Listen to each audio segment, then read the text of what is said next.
বাংলাদেশের যোগাযোগের ক্ষেত্রে কেউ কি কোনো দায়িত্বে আছেন?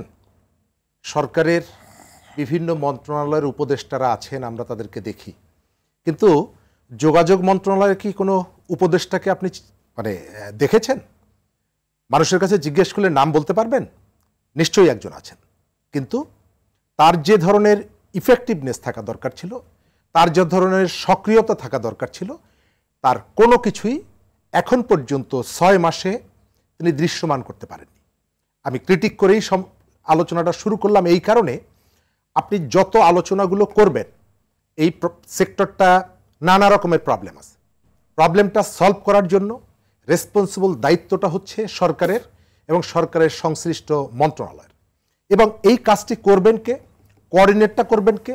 এখানে যে 3-4টা পক্ষ আছে, যাত্রী, মালিক, শ্রমিক এবং সরকার অথরিটি, তো এদের মধ্যে সমন্বয়টা করার দায়িত্বটা কার? সমন্বয়টা করার দায়িত্বটা হচ্ছে সরকারের। কিন্তু সরকারের যিনি দায়িত্বে আছেন তিনি যদি তার দায়িত্বটা যথাযথভাবে পালন করতে না পারেন অথবা দৃশ্যমান হতে না পারেন, তাহলে এই সমস্যাগুলো সমাধান করা যাবে না। আমাদের এখানে সড়ক ব্যবস্থাপনায় যে ধরনের সমস্যাগুলো আছে, এগুলো 2 দিন, 5 দিন বা 2 বছরের মধ্যে সমাধান করা যাবে না, এটি আমি মনে করি এবং বিশ্বাস করি। কিন্তু আপনাকে দেখাতে হবে যে আমরা একটা পরিকল্পনা গ্রহণ করছি, যে পরিকল্পনার ভেতর থেকে আমি প্রবলেমটা আইডেন্টিফাই করছি এবং আমি মিন করছি যে এটা একটা সমস্যা এবং এই সমস্যাটা সমাধান করা দরকার। ঢাকা শহরের মানুষ সকালবেলায় ঘুম থেকে ওঠার পর, বাড়ির থেকে বেরোনোর পর যতগুলো বিড়ম্বনার মধ্যে পড়ে, সেটি বিদ্যুৎ নিয়ে, সেটি যাতায়াত নিয়ে, সেটি বাজার করতে গিয়ে, সব থেকে বেশি বিড়ম্বনার মধ্যে পড়ে এই যে পরিবহন ব্যবস্থা নিয়ে। কিন্তু এই পরিবহন ব্যবস্থাকে একটা সুশৃঙ্খল এবং নিরাপদ জায়গায় নিয়ে আসার জন্য যুগের পর যুগ মানুষেরকে একেবারে প্রায়োরিটির জায়গায় নিচের স্তরে রেখে দেওয়া হয়। আপনি খেয়াল করে দেখবেন যে সরকার মালিকদের কথা ভাবে, মালিক শ্রমিকদের কথা ভাবে, এবং লক্ষ্য করার বিষয় হচ্ছে যে মালিক এবং শ্রমিক তারা কিন্তু দুটো শ্রেণী, তাদের পারস্পরিক কতগুলো দ্বন্দ্ব আছে। মনে আছে করোনার সময় শ্রমিকরা কিন্তু বিভিন্ন জায়গায় বিক্ষোভ করেছে যে আমাদেরকে মালিকরা সহযোগিতা করে না, কিন্তু যাত্রীর সুবিধার বেলায় আপনি যদি জিজ্ঞেস করেন, দুটো পক্ষই কিন্তু এক হয়ে যায়। এবং এদের মধ্যে রাজনৈতিক বিভাজন যতটুকুই থাকুক না কেন, রাজনৈতিক বিভাজনগুলো তারা কিন্তু ভুলে যায় তাদের নিজস্ব স্বার্থকে প্রোটেক্ট করার ক্ষেত্রে, নিজস্ব স্বার্থকে রক্ষা করার ক্ষেত্রে। আমি এই জায়গাটায় যেটা মনে করি যে আমরা এই মালিকরা কিন্তু আমাদের শত্রু নন, শ্রমিকরাও আমাদের শত্রু নন, কিন্তু কখনো কখনো তারা মনে করেন যে যাত্রীরা হচ্ছে তাদের শত্রু। সুতরাং তারা যখন নির্যাতিত হচ্ছেন, তাদের পকেট যখন কাটা হচ্ছে, আপনি কোথাও দেখবেন না যে এই জায়গাগুলোর থেকে কোনো একটা কথা বলা হচ্ছে। আগের যে সরকার, যারা 15 বছর দায়িত্বে ছিলেন, ঢাকা শহরে আপনি যদি 1 কেজি চাল কিনতে যান 65 টাকা যে চালের কেজি, আপনি যদি আধা কেজি চাল কিনতে যান ওই অনুযায়ী আপনাকে পয়সা দিতে হবে। আপনি যদি 1 গজ কাপড় কিনতে যান, যে কাপড়টির দাম 80 টাকা, আপনি আধা গজ কিনলে 40 টাকা দিবেন। ঢাকা শহরের 2.5 টাকা প্রতি কিলোমিটারের যে বাস ভাড়া, আপনি বাসে পা রাখার সঙ্গে সঙ্গে আপনাকে দিতে হবে 10 টাকা। এটাও তো একটা সেবা।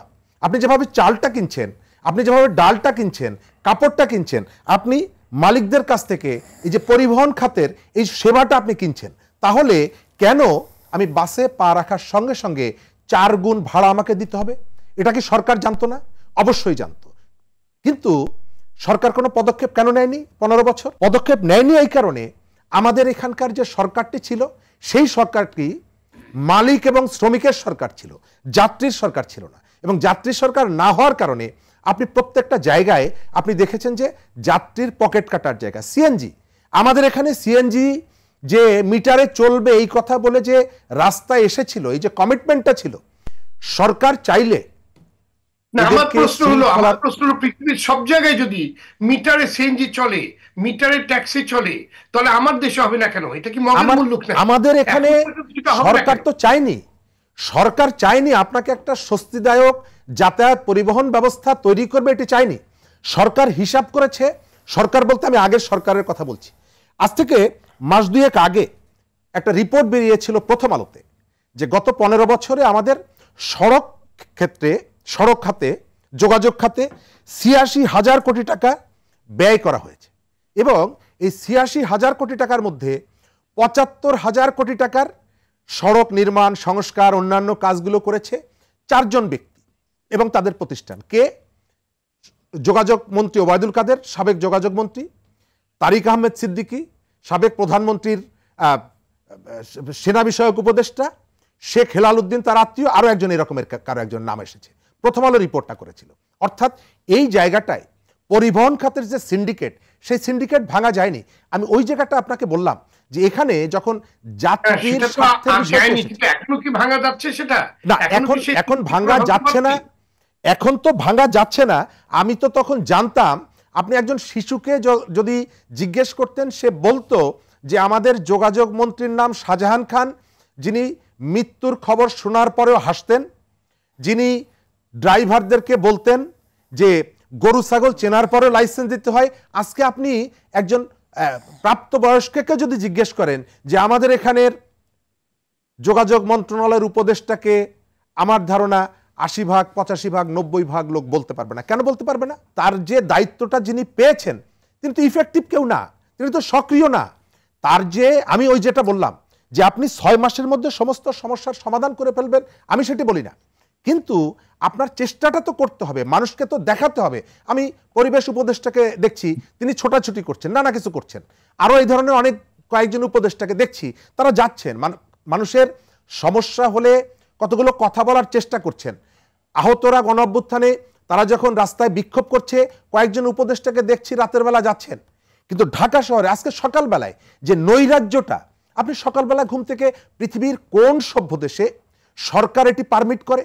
আপনি জিজ্ঞেস করেন বিআরটিএকে যে তুমি কারোর সাথে আলোচনা ছাড়া, কোনো স্টেক হোল্ডারের সাথে কথা বলা ছাড়া তুমি হঠাৎ করে কেন ৫০,০০০ টাকা, এটা কি সম্ভব একজন সিএনজি চালকের পক্ষে ৫০,০০০ টাকা জরিমানা দেওয়া?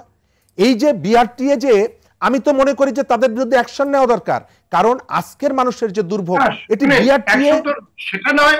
আপনি যেটা বলছেন, আপনি হয়তো বলছেন যে তাদের বিরুদ্ধে কেন এত টাকা করলো, কিন্তু কোনো তো একটা অ্যাকশন তো নিতে হবে। আপনি কিছুক্ষণ আগেই বললেন যে নির্লিপ্তভাবে সবাই বসে আছে, কেউ কোনো কথা বলছে না, এবং যারা দায়িত্ব নিচ্ছে তারা দায়িত্ব পালন করছে না, যার জন্য ইনৌরাজ্য হচ্ছে। কিন্তু ৫০,০০০, সেটা আপনি বলেন যে ৫০,০০০ টাকা না করে যৌক্তিক করতে হবে, কিন্তু এই যে হচ্ছে যে আমি মিটারে যাব না, আমি যেখানে সেখানে বাস থেকে লোক তুলবো, এটাও তো হতে পারে না। কোনো একটা দিকে তো অ্যাকশন আসতে হবে। আমি ওইটাই বলছি, আমাদের যখন অস্ত্রোপচার করা হয় তখন যে অ্যানেস্থেসিয়াটা দেওয়া হয়, রোগী কতটুকু ধারণ করতে পারে সেটি বিবেচনা করে অ্যানেস্থেসিয়াটা দেওয়া হয়।